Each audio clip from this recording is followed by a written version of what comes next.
오늘은 베드로에게 나를 사랑하느냐라고 세 번 물으신 주님의 사건을 다룹니다. 오늘도 좀 교과서적인 설교일 수밖에 없는데 워낙에 유명한 내용이라서 뭔지는 정확하게 잘은 모르지만 기본적으로 웬만한 성도님들은 익히 아시는 내용일 것입니다. 제가 말씀을 준비하는 과정은 사실은 상당히 많은 에너지가 소모가 되겠죠.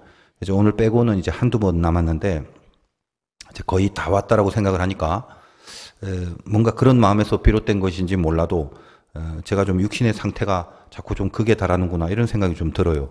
어제도 이제 좀 약간 급하게 좀 체기가 생겨갖고 한동안 좀 힘들었었는데 새벽에 여러분 이런 거 있잖아요. 무슨 운동을 할 때 10번을 들어 올려야 된다라고 딱 정해놓으면 한 8번째쯤 가면은 이렇게 한두 개 남았는데 더 이상 못할 것 같은 그런 극한 상태가 되지 않습니까? 운동해 보신 분은 알겠지만 요즘 좀 그런 것 같아요. 그래서 몸에서 좀 쉬라는 신호가 자꾸 오는 것 같긴 한데 제가 2월 중순에 충전의 시간을 가지기로 했지 않습니까? 아무튼 그때까지는 잘 완주할 수 있도록 우리 성도님들의 기도를 부탁드려요. 그냥 이런 얘기를 굳이 하는 이유는 말씀을 준비하는 시간들이 아무리 이렇게 힘들어도 힘든 건 사실이지만 제가 여러 번 말씀드렸지만 저 자신에게 가장 먼저 하나님의 생명이 공급되는 그런 시간들이라서 메시지를 이렇게 받을 때마다 그 벅찬 감사함이 사실 늘 뜨겁습니다.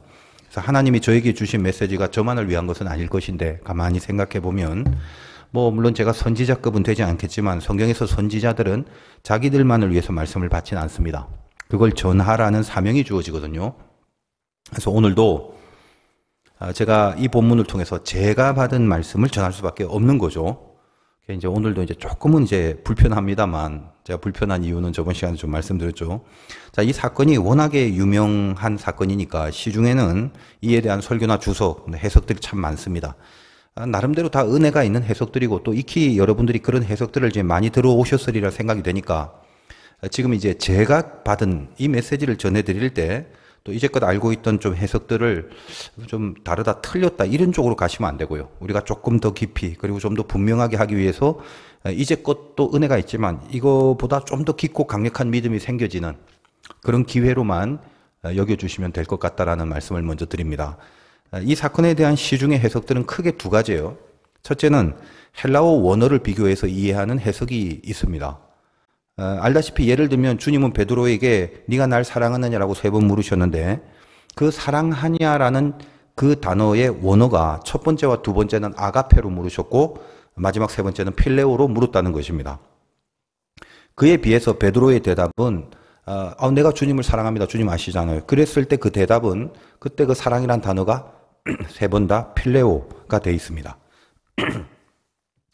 실제로 이 본문에서 사용된 헬라어 원어는 그렇게 적혀져 있습니다. 아가페 하냐 필레오 합니다. 아가페 하냐 필레오 합니다. 필레오 하냐 필레오 합니다. 이렇게 돼 있다고요. 물론 이제 이 본문은 유명합니다만 원어가 이렇게 적혀져 있다는 사실을 사실 여러분들 중에 모르는 분도 있겠죠. 그러나 이젠 알았으니까 그것을 기본으로 해서 시중에서 어떻게 이제 이 본문을 주석가들이나 목사님들이 좀 해석을 하는지 그걸 먼저 좀 이해를 하고 갔으면 좋겠다라는 거예요. 자, 이 원어의 차이를 놓고 어떻게 해석을 하느냐 하면 아가페는 절대적인 사랑임. 하나님이 인간을 사랑하는 그 사랑의 차원을 말하는 거다. 필레오는 그보다 약간 떨어지는 친구지간의 우정이라든지 그냥 좋아한다라는 정도? 그리고 무슨 약간 애정 이런 거. 그런 개념 하에 예수님이 베드로에게 물어본 것은 아가페, 절대적 사랑을 물어보지만 베드로는 뭔가 상대적이고 급수가 좀 낮은 사랑으로 그렇게 고백을 했다는 거예요. 아가페로 물었는데 필레오로 대답하는 거. 그래서 주님이 마지막 세 번째는 그 베드로의 수준에 맞춰서 필레오로 물어본 것이고 그 질문 앞에서 베드로는 이제껏 자기가 주님을 사랑하는 차원이 주님께서 원하는 수준의 그 사랑이 아니다. 그보다는 좀 낮은 급수의 사랑이었다라는 것을 이제 깨닫게 돼서 주님이 마지막엔 그 필레오로 물으시니까 그래서 근심이 됐고 그래서 주님은 모든 것을 아십니다. 그런 자기 돌이킴의 심정을 가지게 되었다라는 그런 해석입니다. 지금 이 해석이 이제껏 이 본문에 대해서는 가장 좀 그래도 신학적이고 원어적인 이런 비교를 통해서 주석을 하고 설교를 해왔던 그런 가장 전형적인 그런 이해라고 그렇게 볼 수 있습니다. 이상하거나 틀린 해석이 아니고 여러분들이 익히 좀 많이 들었던, 글쎄 정말 많이 들었을까요? 제가 조사해보고 싶은데 하여간 이 본문에 대한 웬만한 수준 있는 강론들은 다 이런 식으로 이제 설명을 합니다. 그래서 물론 이제 은혜가 되는 그런 해석입니다. 이 본문에 대한 두 번째 해석은 상당히 쿨한데, 왜 쿨하냐? 요한이 성경을 기록할 때 뭐 그렇게 꼬치꼬치 의미 부여를 해가면서 이렇게 단어를 고른 게 아니다. 아가페나 필레오나 다 뭐 동일한 차원에서 사용한 것 뿐인데, 너무 그 단어 자체를 집요하게 분석할 필요가 없다는 거예요. 그리고 뭐 성경을 이렇게 다른 데도 보면 아가페를 써야 될 때 필레오를 쓰기도 하고, 필레오를 써야 될 때 뭐 아가페를 써야 하기도 하고, 이렇게 가만히 보면 어떤 그 큰 기준 없이 얼마든지 혼용해서 이쪽 저쪽으로 사용한 케이스들이 많은데, 그런 본문들을 근거로 하여 굳이 요한복음의 이 부분에 대해서만 그렇게 그 단어가 다르다는 것에 집중하여 해석을 하려는, 그렇게 민감할 필요가 있느냐라는 관점이에요. 그래서 오늘 내용은 무슨 뭐 사랑에 대한 그런 차이, 단어의 차이를 통해서 사랑의 깊은 차이에 대하여 비교를 하려고 그렇게 생긴 사건이 아니라, 사실 더 중요한 건 너무 그 단어에 얽매이지 말고 그 베드로에게 양을 치라는 목회적 사명, 그리고 그 사명을 강하게 하기 위해서 3번씩 그렇게 질문과 대답이 왔다 갔다 하는 그런 상황일 뿐이다. 그러니까 강력하게 사명으로 처음부터 끝까지 사명감 갖고 삽시다. 이런 것을 주려는 메시지다. 그렇게 이제 보는 견해예요. 뭐 이 해석도 저는 뭐 다 은혜가 된다고 생각합니다.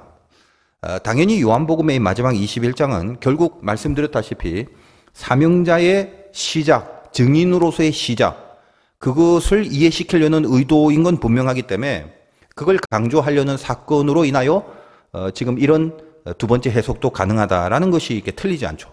그래서 이 첫 번째 해석과 두 번째 해석이 양대 산맥인데, 이 본문에 대해서 그냥 그거를 다 받아들이면 되는 거죠. 예수님의 사랑과 베드로의 사랑, 뭐 그 차이에 대해서 느껴지는 메시지도 받고, 또 동시에 증인으로서의 사명을 강조하는 그런 메시지도 동시에 받으면 이제 되는 겁니다. 그럼 이제 우리는 조금 더 이제 깊이 살펴보겠습니다. 조금 더라기보다는 아주 더 깊이 한번 살펴보겠습니다. 일단 오늘 요한복음은 어때요? 여러분 늘상 봤지만 기록 목적이 분명하잖아요. 더군다나 이 21장 한 장을 덧붙인 이유는 이 마지막 장이 노리고 있는 강력한 의도가 분명히 있기 때문에 한 단어 한 단어를 요한은 그냥 사용하지는 않았다는 점은 분명합니다. 그러니까 주님이 두 번은 아가페로 물으시고 마지막에 필레오로 물으신 이유가 분명히 있다는 거예요.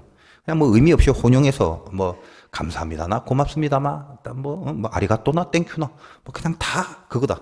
그런 식으로 접근을 하는 것은 적어도 요한복음과 특별히 더 21장에 한해서는 그건 올바른 이해는 아닐 것입니다. 그렇다면 아가페와 필레오 차이가 뭐냐라는 부분인데, 그냥 헬라어 단어 자체를 놓고 그 뭐 어떤 사정적 정의가 있잖아요. 그래서 사전적으로 그 뜻이 뭔지를 비교해서 분석하는 이해를 하는 게, 이게 이제 방금 말씀드린 그 첫 번째 이해와 해석의 어떤 전부였는데, 아까 말씀드렸다시피 아가페는 하나님의 차원에 있는 절대적 사랑, 필레오는 인간적인 차원에 있는 상대적 사랑, 그러니까 뭐 그냥 좋아하는 수준에서의 그런 사랑, 친구, 동료 간의 우정, 애정, 그런 정도. 그런 사전적 정의에 입각해서 이 본문을 해석하고 있었지 않습니까? 아까 제가 말씀드린 그 시중의 해석 중에 첫 번째가, 성경은 근데 이런 게 있잖아요. 어떤 메시지를 향한 흐름이 있는 거죠. 사전적 정의 자체가 필요할 때도 있지만 본문의 흐름상 하나님이 우리들에게 주시려는 메시지, 이게 훨씬 더 중요한 건데, 지금 21장은 제가 뭐라고 말씀드렸죠? 요한복음의 앞부분에 있는 여러 가지 에피소드들을 그 중에 뭔가를 다시 가져와서 마지막에 덧붙임으로써 앞에 그 언급했던 내용들을 다시 한번 강하게 메시지화 시키는 기법이라고 그렇게 말씀을 드렸습니다. 그렇다면 저번 시간에도 사실 그런 내용이었고, 21장을 시작할 때부터 제가 어떤 그 새로운 메시지를 어떤 배경으로 했는가에 대한 설명을 해드렸는데, 그럼 오늘 이 필레오란 단어가 요한복음에서만큼은 어떤 의미에 입각해서 사용을 했는지 이걸 살펴볼 필요가 있는 것입니다. 물론 말씀드렸다시피 사전적으로는 친구지간의 우정, 좋아함, 애정 정도의 의미인 건 맞습니다. 그래서 여러분, 그러나 요한복음에서 이 필레오라는 단어, 친구라는 게 어떤 건가를 이미 우리가 몇 번 좀 다루었는데, 요한복음 15장으로 가서 다시 한번 확인을 하겠습니다. 요한복음 15장. 거기에 쓰인 친구라는 단어인 필레오, 이게 무슨 의미였나? 15장 14절부터 16절까지만 읽겠습니다. 너희는 내가 명하는 대로 행하면 곧 나의 친구라. 요 친구가 필레오. 요 말이 이제 나오는 거예요. 내가 명하는 대로 행하는 게 친구라고 얘기하면서 이제부터는 너희를 종이라 하지 아니하리니 종은 주인이 하는 것을 알지 못함이라. 너희를 친구라 하였노니 내가 내 아버지께 들은 것을 다 너희에게 알게 하였습니다. 친구라는 게 어떤 개념입니까? 주님이 아버지께로 들은 말씀을 알려준 거예요. 말씀을 받은 사람이 친구죠. 그리고 16절 너희가 나를 택한 것이 아니요 너희가 날 택한 게 아니라 내가 너희를 택하여 세웠나니 이는 너희로 가서 열매를 맺게 하고. 무슨 열매요? 말씀을 줬으니까 그 말씀을 뿌려서 열매를 맺게 하는 거죠. 또 너희 열매가 항상 있게 하여 내 이름으로 아버지께 무엇을 구하든지 다 받게 하려 함이라. 자, 이런 식으로 대표적으로 이 부분만 보는 것입니다. 여러분 뭐 기억이 안 나실 겁니다만 그때 제가 뭐라고 말씀드렸는지 이 부분에 대한 설교를 혹시 궁금하시면 다시 찾아보시면 도움이 될 거고요. 여기 등장한 친구가 바로 오늘 요한복음 21장에 베드로가 사랑한다라고 표현할 때의 그 필레오입니다. 예수님이 말하는 요한복음에서의 친구가 뭐였죠? 아버지께 들은 거를 다 말했던 대상인, 그리고 그 말씀을 가지고 가서 복음의 열매를 맺게 하는 그 존재가 친구라는 말이에요. 자, 한마디로 뭡니까? 요즘 제가 계속 요한계시록과 요한복음을 하면서 이상하고 신비하게 그 시즌 자체에 주는 주제가 증인이라는 얘기를 많이 하죠. 계속 그 예배에 참석하신 분은 알겠지만, 다시 말하여 그 친구라는 존재를 한마디로 말하면 동역자를 말하는 거예요. 요한복음은 증인된 삶을 살아내는 주님의 동역자를 말하는 개념이 필레오라는 말입니다. 그리고 아시다시피 예수님이 17장에서 진한 기도를 하셨는데 주님의 기도의 핵심이 무엇이었습니까? 자기 자신을 위한 기도, 제자를 위한 기도, 세상을 위한 기도였는데 그거 다 합치면 제자들로 하여금 자기를 따라와서 이 세상에서 복음을 전할 동역자로 쓰임받게 해달라는 그 기도였지 않습니까? 수십 번 말씀드렸죠. 그리고 이 17장은 제가 참 오랫동안 설교를 한 내용입니다. 그만큼 이 요한복음에 있어서 이 필레오라는 단어는 굉장히 비중 있는 개념이 있는 거고, 요한복음이 끝나고 사도행전으로 이어지는 연결고리, 바로 이 동역자의 그 스탠스에서 이제 사도행전으로 시작해야 되는 그 의도를 가지고 있는 것이다라고 말씀을 드렸죠. 아까 읽었던 그 15장 14절 친구에 대한 말을 했을 때 그 14절 앞에 13절을 읽어드리겠습니다. 사람이 친구를 위하여 자기 목숨을 버리면 이보다 더 큰 사랑이 없나니. 익숙하시죠? 자, 사람이 친구를 위하여 자기 목숨을 버리면 친구, 필레오, 이에 더 큰 사랑이 없나니. 이때 사랑은 아가페를 썼습니다. 그러니까 이게 무슨 말이냐면 친구는 필레오인데 뒤에 있는 더 큰 사랑이 없나니, 즉 아가페. 그러니까 필레오가 더 큰 아가페는 없다. 필레오는 가장 큰 아가페다. 그 이야기를 하는 거예요. 요한복음이 갖고 있는 필레오, 친구라는 말 속에 들어가 있는 영성이 그거라는 겁니다. 오늘 여러분이 설교 들으시면서 또 이런 거 있죠. 혹시 또 헬라어를 좀 아시는 분은 아마 거의 없으시겠지만은, 목사님 필로스, 필레오라고 아가페도, 아가파오, 이렇게 약간 차이들이 있는데, 이거는요, 그 명사냐, 동사냐, 그런 것들에 의해서 조금씩 변형이 되는 겁니다. 그러니까 제가 동사를 사용해서 설명을 하든, 명사를 사용해서 설명하든 중요한 건 이게 개념이라는 걸 이해하시면서, 괜히 이제 쓸데없이 따지시지는 마시기 바라요. 다 동사나 명사나 조금씩 변형의 차이는 있습니다.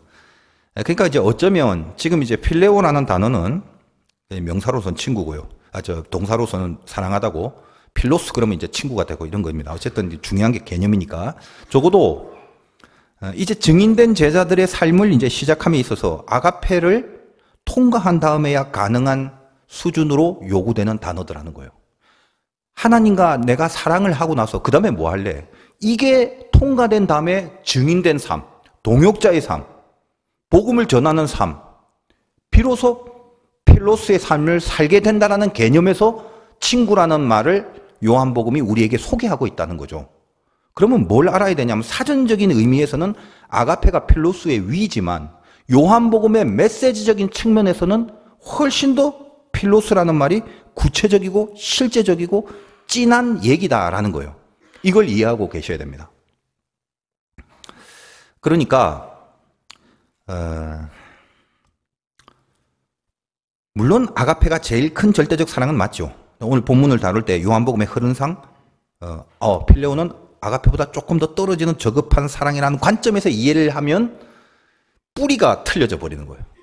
아시겠죠? 그러니까 적어도 이제 이 시점에서 제자로서, 증인으로서, 사명자로서, 동역자로서, 그런 의미에서의 친구로서 시작할 이 시점 21장에 즈음하여는 아가페를 통과한 다음 단계의 액션으로 이어지는 더 구체적이고 더 진보된 차원에서의 사랑이라는 개념이 바로 필레오다라는 것입니다. 자, 이거를 이 흐름 안에서 이해하고 이제 붙들어야 되는 내용이 있는 거죠. 오늘 21장의 흐름이 전체적으로 뭐였습니까? 복음이 맞춰지고 제자들이 주님의 증인된 삶을 살아야 하는 시작이 이제 비롯되는 건데 그 시작은 갈릴리였다. 그것을 우리가 시작했지 않습니까? 21장.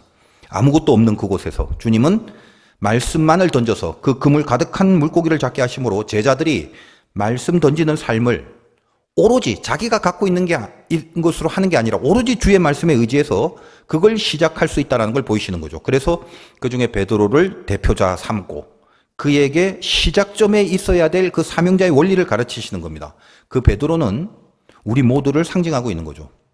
근데 이 베드로가 예수님의 신적인 능력에만 집중해서 막 무리를 뛰어들기도 하고 그랬는데 그런 베드로를 보이시면서 예나 지금이나 늘 그 수제자라는 입장을 표명하려고 했던 가장 열심히 있는 그 설레발 치는 제자인 베드로를 통해서 우리를 보게 하시는 겁니다. 제가 저번 시간의 내용을 또다시 언급하지는 않겠습니다. 그래서 저번에 오병이어라는 사건이 나오고 바로 이 메시지를 가장 대표적으로 나타내는 게 바로 오병이어의 표적이지 않습니까? 아무것도 없는 것에서 오직 하나님의 그 개입하심으로만 가능하게 되는 이 복음의 사역. 그래서 지금 부활하신 주님은 다시 한번 제자들에게 오병이어를 보여주시는 거라고 말씀드렸죠.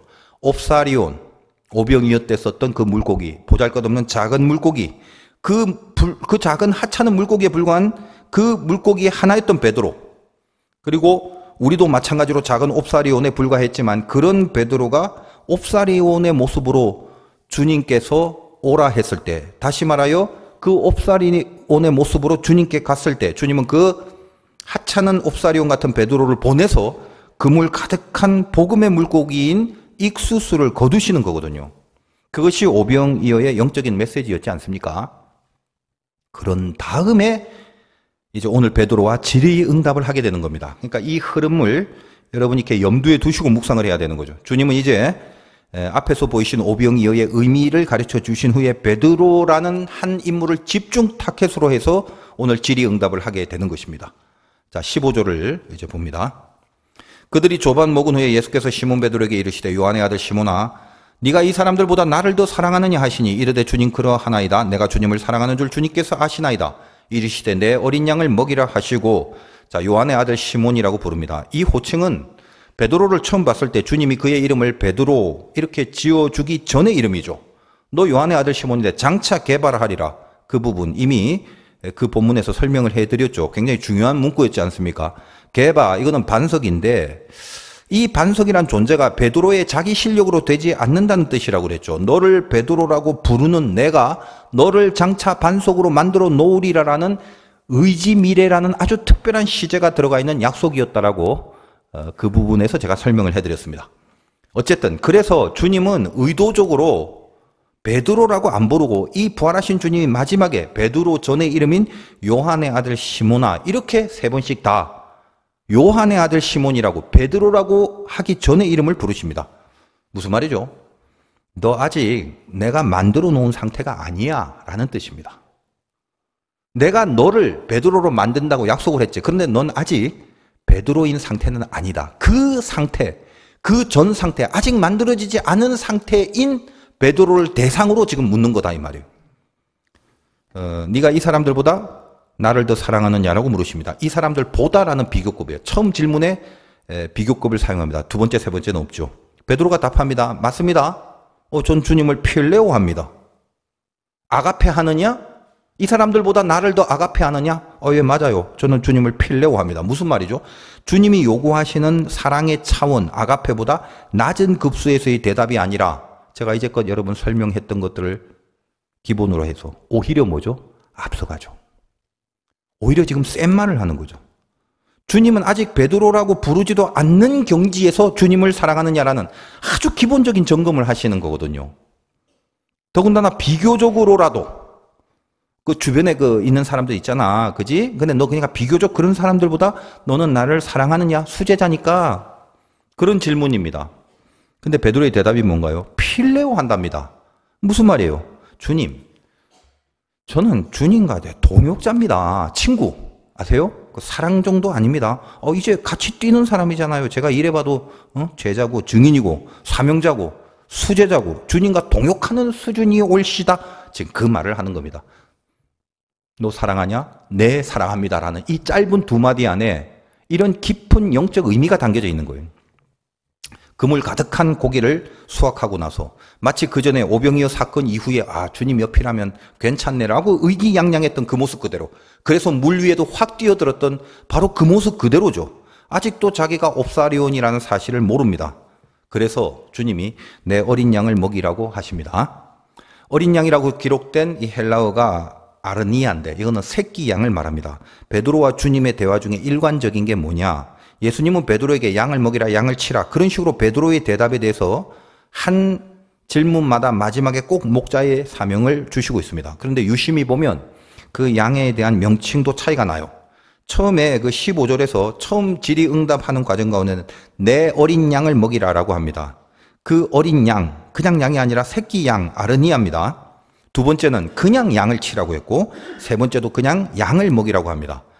어린 양과 그냥 양은 다릅니다. 첫 번째 아르니아라는 단어, 이건 새끼 양이지만 그걸 먹이라고 했고, 두 번째, 세 번째는 프로바타라는, 이 양은 그냥 일반적인 성장한 양 혹은 양의 무리, 이런 것들 총칭하는 단어인데, 이것이 무엇을 말하는지에 대해서는 아직 이 세상에 정확한 해석은 나오지 않고 있습니다. 단지 이거 목자라는 것은 어린 양을 치다가 뭐 조금 더 큰 양도 치고 뭐 여러 양들도 치니까 그냥 목자로서의 역할과 사명, 그걸 그냥 말하는 말이지 뭐 그렇게 큰 의미 두지 마라, 이 정도죠. 그래서 또 물론 신학자들이나 뭐 강해 설교를 하려고 하시는 목사님들이나 무슨 뭐 박사 논문을 쓰려고 하시는 그런 분들이나 관심이 있지, 일반적인 교인들은 뭐 대강 베드로한테 목회를 하라는 사명을 주시려나 보다, 그 정도로 이제 생각을 마감합니다. 여러분들도 이제 이 본문을 수없이 읽으셨지만 어떤가요? 그냥 내용은 뭐 대강 아는데, 많이 봤는데 확실하게 붙들리는 뭐 그런 이해가 잘 안 되죠. 난 되는데요? 그럼 할 수 없고요. 그러면 당연히 이 본문이 주는 메시지를 선명하게 붙들지 못합니다. 명확한 이해가 안 되면. 그러면 이 말씀이 주는 능력이 우리에게 온전하게 실려지진 않겠죠. 그래서 이 양에 대한 얘기를 약간 조금 뒤로 미루고 이제 두 번째 질문부터 일단 한번 보겠습니다. 16절. 또 두 번째 이르되 요한의 아들 시몬아 네가 나를 사랑하느냐 하시니 이르되 주님 그러하나이다. 똑같죠. 내가 주님을 사랑하는 줄 주님께서 아시나이다. 이르시되 내 양을 치라. 동일합니다. 동일한 대답을 합니다. 그러나 두 번째는 비교급으로 묻지 않고 바로 물으시죠. 다른 사람들보다 더 사랑하느냐라고 묻지 않겠다. 그냥 너는 나를 사랑하는 거 맞냐? 우리 둘 사이에, 너와 나 사이만 한번 생각해 보자. 너 날 사랑하느냐? 그랬더니 아이고 아시잖아요. 주님 제가 동역자 수준이라니까요. 또다시 필레오로 대답을 합니다. 그래서 이번엔 내 양을 치라라고 하는데, 이때 양은 말씀드린 프로바타, 어린 새끼 양이 아니라 성장한 일반적 양들을 총칭하는 그런 단어를 사용합니다. 그리고 세 번째 물으십니다. 17절 볼게요. 세 번째 이르시되 요한의 아들 시몬아 네가 나를 사랑하느냐? 동일하죠. 한국말은 동일합니다. 하시니 주께서 세 번째 네가 나를 사랑하느냐 하심으로 베드로가 근심이 나오네요. 이르되 주님 모든 것을 아시오매 내가 주님을 사랑하는 줄을 주님께서 아시나이다. 예수께서 이르시되 내 양을 먹이라. 자, 이번에는 아가페가 아니라 우리말은 사랑입니다만 주님이 베드로에게 필레오란 단어를 갖고 물으십니다. 즉 베드로와 동일하게 사용하시면서 주님이 묻고 있습니다. 근데 이 필레오라는 것은 말씀드렸다시피 아가페보다 한 급 낮은 개념으로만 알다가는 이 요한복음의 이 질의응답이 풀리지가 않죠. 풀어드린다면 이제 이런 이야기가 되는 것입니다. 시몬의 아들 베드로야, 시몬의 아들이다. 너 아직 반석으로 만들어지지 않은 상태다. 그지? 알고는 있냐? 시몬의 아들아, 네가 지금까지 대답한 게 두 번 다 네 실력과 걸맞는 대답이라고 생각하냐? 네가 나를 필레오 하는 거 맞니? 네가 나와 동역자로서 목숨을 걸고 같이 뛰는 그런 사이라는 거, 그거 네가 지금 두 번이나 말했는데 그거 진짜냐? 너 그 정도로 셌냐? 나는 그저 사랑하느냐라는 아주 기본적인 거를 그냥 물어본 건데 너 왜 이렇게 세냐? 그거 너 지금 책임질 수 있는 말이더냐? 진짜 너는 나와 동역하는 수준인 건 맞냐? 주께서 세 번째 네가 나를 사랑하느냐 하심으로 네가 나를 필레오하느냐라는 말 속에 담긴 게 방금 말씀드린 이런 뉘앙스단 말이에요. 그 말을 들을 때 베드로가 근심합니다. 이제껏 아가페로 물었을 땐 당연하죠. 제가 뭐 아가페 정도가 아니라 필레오 동역자다는 짜지 않습니까? 그렇게 대답을 했는데 세 번째, 네가 진짜 동역자로 살고 있냐? 필레오라고 세 번째 물으시니까 속에서 무슨 생각이 날까요? 내가 진짜 주님과 동역했나? 같이 했나? 목숨 걸고 주님이 죽는다면 나도 죽을 생각으로 그렇게 증인된 삶을 살았던가? 나는 과연 전에 주님이 15장 어근에서 말씀하신 그 친구로서의 살고 있는가? 난 누구지?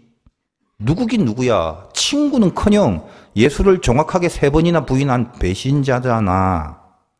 그래서 근심을 하고 말하기를 주님이 모든 것을 아시잖아요. 내가 주님을 필레오하는 걸 아시잖아요. 통촉해 주세요. 그런 말이죠. 앞에 2번은 내가 주님을 사랑하는 줄 주님이 아신다라는 요 똑같은 고백의 시제를 완료형을 썼습니다.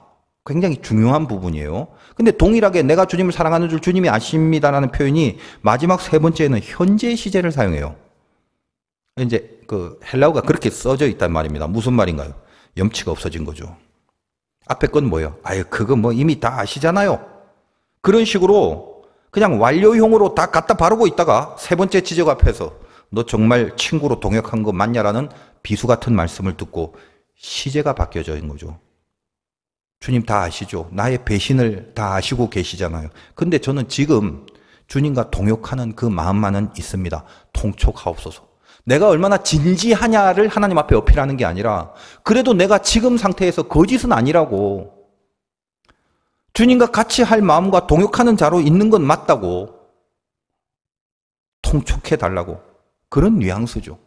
저는 베드로의 이 고백이 참 저희와 얼마나 그렇게 비슷한지 모르겠어요. 여러분들이 동역자인 인생을 부인하진 않잖아요. 그럴 실력이 없고 그런 삶을 여러 번 실패했을 뿐이지만, 그렇지 않습니까? 많은 사람들이 이 사건을 통해서 드디어 베드로가 깨달아 돌이킨 줄 알고 있습니다. 그러나 여러분 명심하십시오. 이거는 베드로는 사도행전에 가서 성령의 임재를 통해서만 변화됩니다. 요한복음에서는 빛이 어둠에 왔으나 어둠이 깨닫지 못하더라. 이게 시작이고 끝입니다. 이 미련하게 요한의 아들 시몬이라고 불리는 이 요한의 아들 시몬의 수준으로 끝나는 겁니다. 지금 이 사건은 베드로가 변화돼서 바뀐 거를 간증하듯이 소개하는 게 아니란 말이에요. 여전한 베드로이며 우리들도 여전하다는 사실을 지적하고 있는 것입니다. 여러분 다음 시간에 보겠지만 베드로가 그 다음에 어떤가요? 변화되고 뭐 성숙했나요? 그 뒤에 읽어보면 엄한 질문했다가 그냥 주님 앞에 쿠사리만 됐죠. 주님, 저 맨날 주님 옆에 있는 제 요한 저 어떻게 되나요? 주님이 말씀하시잖아요. 22절에. 예수께서 이르시되 내가 올 때까지 그를 머물게 하고자 할지라도 네게 무슨 상관이냐? 너는 나를 따르라 하시더라. 야, 신경 끄고 너나 잘해. 그렇게 말씀하시는 것과 동일한 거죠. 이제까지 풀어드린 이 내용의 진실을 제가 분명히 하기 위해서 주님이 베드로의 고백한 이후 양을 먹이고 치라고 하신 그 명령에 대한 묵상을 해봅니다. 지금까지 이제 설명을 들으셨다면 이 기본도 안 되는 이 베드로의 설레발은 여전한데 거기다가 자기는 사랑 정도가 아니라 아예 동역하는 친구로 자청하는 바로 그 베드로에게, 그 철없는 베드로에게 주님이 그런 베드로를 높이 평가해서 그럼에도 불구하고 양을 치라는 목회의 사명을 부여했다라고 이해를 한다면 글쎄 은혜보다는 좀 이상하지 않습니까? 엉망인데도 불구하고 예수님은 베드로를 포기하지 않으시고 목자의 사명을 주셨다. 그렇게 은혜를 받으라고 강요를 한다면 뭐 그러려니 하면서 은혜를 받을 수도 있겠습니다만 저는 예전부터 이제 이 부분을 그렇게 넘어갈 수가 없었습니다. 특히 요한복음은 의도를 갖고 특히 거기 21장은 분명히 노리는 게 있어서 요한이 정밀하게 성령의 감동으로 써내려간 성경입니다. 주님이 이 부분에 대해서 왜 어린 양이란 표현과 양이란 표현과 이런 것들을 쓸 수밖에 없고 이렇게 다른 단어를 쓰고 또 꼭 그 얘기를 할 수밖에 없었는가라는 것은 어떤 분명히 우리에게 주려는 메시지와 의도가 있다는 거죠. 이 부분에 대해서 제가 주님 앞에 이제 묵상을 했을 때 이 묵상을 통해서 주신 감동은 굉장히 의외로운 것이었습니다. 그래서 지금 이제 이 이해를 제가 전해드리는 것이 이 세상에는 이제 없는 것이라서 부담됩니다만 여러분 혹시 다른 책이나 책자에서 이 오늘의 해석과 똑같은 걸 혹시 발견하신다면 저한테 좀 얘기 좀 해주세요. 저는 그 영감을 받은 사람을 꼭 찾아가고 싶어요. 그분과 꼭 한번 대화를 나눠보고 싶다는 거예요. 그러면 어떻게 했습니까? 뭐 세상에 없다 할지라도 제가 받은 걸 전해야 되는 게 저희 사명이고 우리 교회와 우리 재단에서 선포되는 말씀 사역이기 때문에 저도 이제 요한복음을 하면서 내내 새롭게 받은 것들이 너무 많아서 저는 개인적으로는 너무 감사하고 사실 뜨겁습니다. 자, 일단 양을 먹이라는 걸 왜 말씀하신 건가? 그리고 양이라는 단어들이 왜 틀리게 사용하신 건가라는 점이죠. 그런 이제 묵상 속에서 제가 굉장히 답답하고 사랑하느냐에 대한 질의응답에 대해서는 제가 하나님 앞에 받은 감동이 있어서 그거는 이제 풀려지는데 도대체 양이라는 게 뭔가라고 답답해 하다가 어제 이제 새벽에 뭔가 이렇게 급체 증상이 있어서 아주 힘들었어요. 그러면서 뭐가 느껴지냐면 막히는 게 힘들구나. 사람이 몸이 막혀도 힘든데 만약에 영적으로 막히면 이거 신앙이라는 게 참 힘들어지는 거구나. 뭐 이런 생각도 같이 했습니다. 막히고 이제 좀 답답한 가운데 뭐 그래서 그런지 더 좀 낫게 해달라는 기도도 하고 간절한 기도를 하게 됐는데 주님이 저에게 주신 감동은 이거예요. 이 난제가 이제 좀 풀리니까 제 몸도 좀 풀려지더라고요.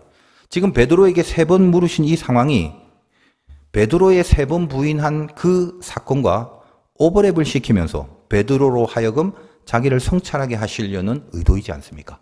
요한복음 21장이 그거잖아요. 그러니까 앞에서 3번 배신한 사건과 오버랩 시키는 거잖아요. 그렇다면 이 질의응답 3번의 사건은 베드로가 앞에서 3번 부인한 사건에 어떤 내용들이 스며 있을 것이 분명하다는 것입니다. 복음서마다 기록이 돼 있어요. 예수님 앞에서 베드로가 부인한 사건. 제가 다 찾아봤습니다. 그래서 한번 종합을 해보고 특별히 요한복음이기 때문에 요한복음을 풀어야 되기 때문에 요한복음을 위주로 본다면 자, 첫 번째 부인 사건은 그 문을 지키는 여종한테 부인을 했고 그 다음에는 그 주변에 있는 사람들에게 부인을 합니다. 그리고 마지막으로는 대제사장의 그 종이 그 베드로에게 귀를 잘린 그 말고라는 사람의 친척인데 야, 나 그때 네가 그 귀 자른 거 다 봤는데 이러면서 자기가 현장에서 봤다고 했는데도 그 무리들 속에 있던 어떤 한 사람이 그 사람이었는데 그런데도 거기서 이제 부인을 합니다. 예수님이 처음에 베드로에게 오늘 본문 가운데 내 어린 양을 먹이라고 하신 부분에서 왜 하필 어린 양일까? 그 점을 묵상하는데 주님의 첫 번째 배신 사건이 오버랩된 것이라는 감동이 내 안에 있어서 그 첫 번째 사건의 그 부인한 대상자인 여종에 대해서 살펴봤습니다. 첫 번째 부인의 사건, 첫 번째 질의응답이 오버랩이 돼야 되거든요. 요한복음 18장에 그 내용이 있습니다. 앞에 한 몇 장 넘기면 되죠. 18장 17절 잠깐 확인해 보면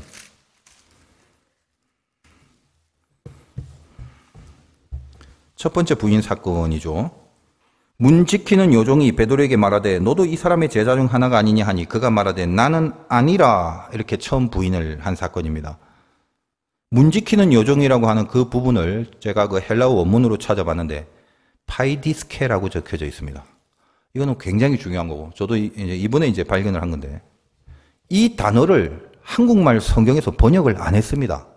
여러분 주일학교에서 많이 쓰는 교재 프로그램 중에 많이 들어봤죠. 파이디온. 그게 어린이란 뜻이에요. 그러므로 베드로가 처음 부인한 그 대상은 그냥 여종이 아니라 파이디스케, 즉 어린 여종, 어린 소녀라고 정확하게 번역을 했어야 되는 것입니다. 오늘 첫 번째로 언급되는 어린 양을 먹이라는 것과 오버랩을 시켜놓은 거죠. 요한이 성경을 기록할 때. 그러므로 주님의 첫 번째 질문은 그 안에 숨겨져 있는 뉘앙스가 그겁니다. 너 수제자라고 늘 설레발치고 있었는데 첫 번째로 질문한다. 그래, 그렇다면 수제자답게 네가 다른 사람들보다 비교급으로 물었다고 그랬죠. 나를 사랑하는 건 맞냐?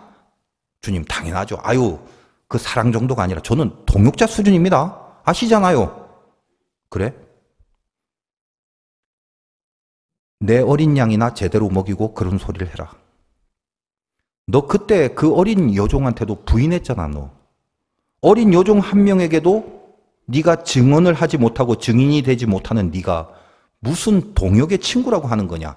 바로 그런 지적이더란 말이에요.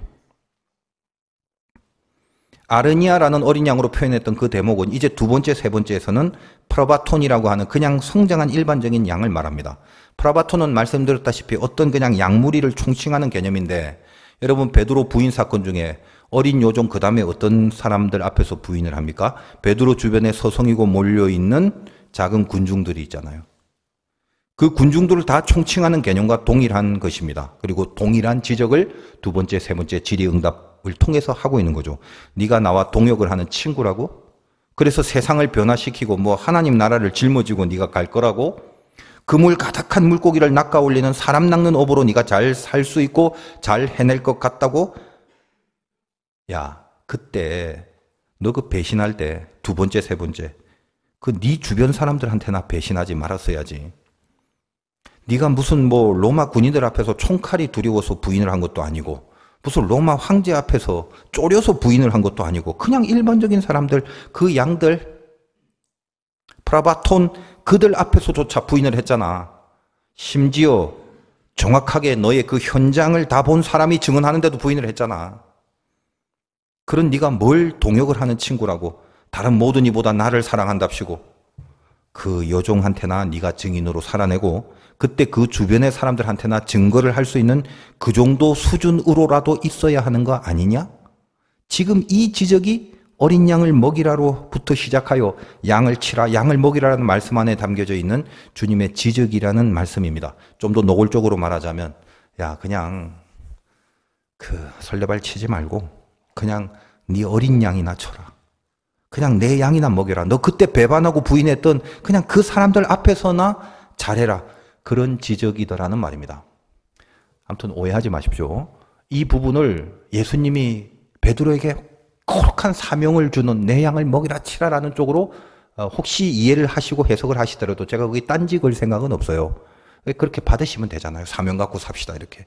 근데 제가 아무리 봐도 저희 답답한 마음을 하나님이 해결해 주시는 중요한 코드의 흐름이 이거더라는 것입니다. 왜냐? 지금 베드로의 회심이 중요한 게 아니고 회심은 없었어요. 베드로가 돌이킨 걸 소개하는 게 아니다 이 말이에요. 우리와 동일한 베드로의 수준을 적나라하게 지금 드러내고 있는 장면이잖아요. 그래서 이 사건 뒤에 베드로는 역시 띨띨한 질문을 하고 주님 앞에 핀잔을 받고 있는 것과 바로 연결이 되지 않습니까? 그러면서 이제 다음 시간에 자세히 하겠지만 18절로 이어지는 거죠. 18절 보겠습니다. 다음 시간에 할 겁니다만, 내가 진실로 이른다. 네가 젊어서는 스스로 띠뛰고 원하는 곳으로 다녔다. 늙으면 남이 너한테 띠뛰고 네가 원하지 않는 곳으로 데려간다. 무슨 말이에요? 네 마음대로 될 줄 알지. 네 마음대로 하는 게 증인이 아니야. 네 마음대로 할 수 있는 게 사명이 아니야. 네 실력으로 하는 게 아니라니까. 제자된 인생이라는 것은 네가 할 수 있는 걸로 하는 게 아니란다. 오늘 이 말씀을 통해서 이제 우리가 간직해야 될 메시지가 무엇인가요? 물론 이제 다음 시간과 또 연결을 해서 봐야만 이제 궁극의 결론이 나겠습니다만은, 주님은 우리에게도 동일하게 묻습니다. 오늘 본문만 갖고 한번 느껴보자고요. 여기서 우리 중에 난 베드로보다 더 괜찮은 사람이야 라고 할 수 있는 사람이 어디 있습니까? 동일하게 우리에게 주님이 묻는 거죠. 네가 나를 사랑하느냐? 여러분 이 질문을 스스로 한번 해보시기 바라요. 주님의 질문 앞에 어떤 대답을 하시겠습니까? 예수님은 그 대답의 내용이 어떤가에 따라서 마음에 들면 복 주고 마음에 안 들면 아웃시키고 그러시려고 그 질문을 하신 게 아닙니다. 우리 자신들을 보면 여러분 어때? 그래도 하나는 있지 않습니까? 제가 좀 그렇던데 상태 안 좋아지고 바닥을 치고 나는 누군가? 목사도 그런 생각 많이 합니다, 여러분. 도대체 뭐 하는 건가라는 생각을 했을 때 저 마지막에 왠지 이거는 나한테서 나온 건 아닌데도 불구하고 절대로 부인하지 못할 한 가지, 하나님 사랑하는 거, 그건 맞아요. 이 모양인데 근데 하나님을 사랑하는 건 이거는 내가 내 혼자 있을 때도 내 스스로도 거부하거나 부인할 수 없는 거죠. 믿음이 좋아서요? 물론 믿음이 좋은 거죠. 그 믿음 내가 만들어낸 믿음이 아니라 하나님이 나에게 주신 거기 때문에 내게 아닌데 받아서 간직하고 있는 거거든요. 왜 제가 지금 이런 이야기를 합니까? 여러분 스스로에게도 동일합니다. 여러분들의 신앙적 실력이 아무리 바닥을 치는 수준에도 그래도 하나님을 사랑하지 않는다라고 하시는 분은 없을 겁니다. 적어도 하나님을 사랑하고 싶은 마음, 그리고 그렇게 해야 된다는 사실에 대해서 동의를 하시는 수준 정도는 되지 않겠습니까? 아무리 없어도. 근데 그 심령이 우리에게서 나오는 게 아니라는 거죠. 친구를 위해서 목숨을 버리는 그 큰 사랑이 있었다는 겁니다. 아까 15장에서 친구의 개념이죠. 누가요? 주님이. 주님이 우리를 위해서 당신의 목숨을 버리심으로 우리에게 심어진 열매가 뭔가요? 하나님을 사랑하는 바로 그 마음이 심어진 거다 이 말이에요. 하나님을 사랑한다는 것은, 사랑이라는 말은 존재가 있어야 되는 거죠. 그 존재를 믿는 대상, 그러니까 그 존재를 믿는 믿음이 전제돼야 되고, 그 믿음이 있는 자들은 그 다음에 하나님을 사랑하지 않을 수 없죠. 네가 나를 사랑하느냐라는 질문은 왜 질문을 하십니까? 그 질문에 대한 우리의 대답의 정도를 보고 우리를 진단하고 평가하는 질문이 아닙니다. 그 사랑은 나에게서 나올 수 있는 게 아니기 때문에요. 근데 왜 물으세요? 내가 너를 위해서 목숨을 버렸다라는 사실을 말씀하시는 거예요. 네가 나를 사랑하느냐라는 질문은. 제가 늘 그런 생각을 합니다. 그 질문을 저에게 해보는 거예요. 네가 나를 사랑하느냐? 사랑합니다. 엉망인데도 사랑하는 건 맞는 것 같아요. 그건 하나님 부인할 수 없어요. 그러면 내가 그 사랑이 있는지 없는지를 확인해보고 나를 좌지우지하겠다라고 해서 주님이 물으신 질문이 아니더라는 거예요. 그 질문은 몰라서 묻는 게 아니라 내가 너를 위해서, 네가 나를 사랑할 수 있는 그 마음을 주기 위해서 내가 너를 위해서 죽었다라는 나를 향한 주님의 고백이더라는 거예요. 그러므로 그것만 물으시는 겁니다. 내가 너를 위해 죽은 그 죽음 때문에 네 안에 나를 사랑하는 믿음이 생겼느냐? 그지? 그것으로 시작하는 거다. 그거는 너한테 있던 게 아니야. 내가 너한테 준 사랑이야. 그것으로 시작한다. 이제는 네가 사는 게 아니라 네 안에 내가 사는 것이기 때문이다. 여러분들 중에 혹시 난 하나님 사랑 안 해, 그러시는 분은 이 자리가 의미가 없고요. 구원을 다시 생각해 봐야만 하는 것입니다. 얼마나 간절하게 사랑해서 어떤 업적을 이루느냐라는 걸 물으시는 게 아니라 이 말이에요. 우리 실력이나 조건이 아니라 예수님이 나를 위해 죽으시고 그 죽으심의 효험이 지금 나에게 있는가를 확인하는 거예요.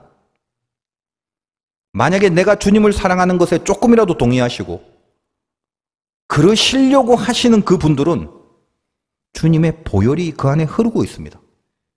아시겠습니까? 이렇게 엉망인데요. 교회 오기 전에 한참 죄 짓고 왔는데요. 어제 토요일 날도 죄 짓어요. 이렇게 엉망인데도요?